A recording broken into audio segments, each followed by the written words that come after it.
Last October, I decided to spend a couple of nights camping alone in Yosemite National Park. Summer crowds had disappeared, and the campground was quite exactly what I needed. I arrived in the late afternoon and set up camp in Upper Pines. My site was at the far end, isolated near the forest edge. It was peaceful but felt a little lonely. I noticed only a few campers scattered around, including a solo camper a few sites away. He seemed quiet, distant, sitting alone whittling a stick. I said hello. He barely responded, eyes lingering a bit too long. It felt odd, but I shrugged it off. As night fell, the temperature dropped sharply. After a small campfire, I climbed into my tent, reading until I drifted asleep around midnight. A few hours later, I woke suddenly.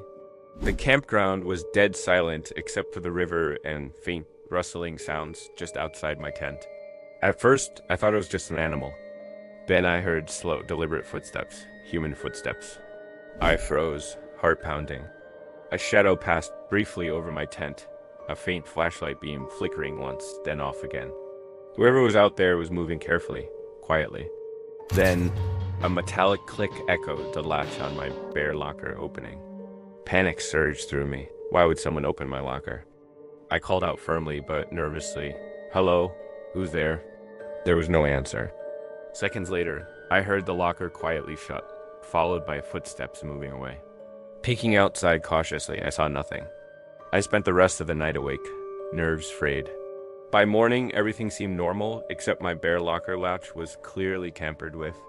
Inside was a small pinnacle carefully placed atop my food bag, definitely not mine.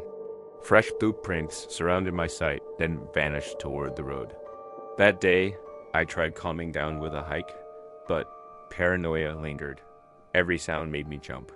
Returning to camp later, I felt relieved seeing new campers, nearby families, and friendly climbers.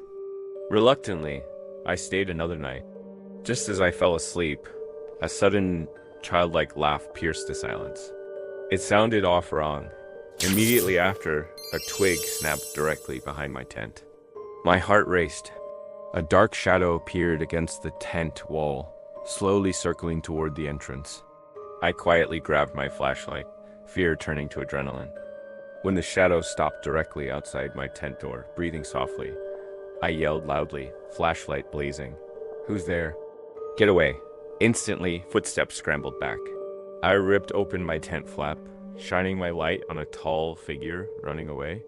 He glanced back briefly, face obscured by a hood, before disappearing into the trees. Other campers woke from the commotion.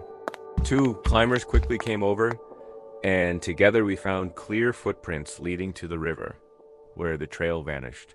The family nearby, scared by the disturbance, packed and left immediately. I spent that night awake in the climber's van, afraid and angry. The next morning, rangers investigated, finding boot prints, cigarette butts, and a strange carved stick figure at the distant camper's abandoned site, but nothing definitive. Driving away early, I couldn't shake the unsettling feeling. Who was watching me, leaving strange clues, laughing eerily in the dark? Since then, camping hasn't felt safe. Knowing someone or something could always be out there, hidden among the trees, silently watching.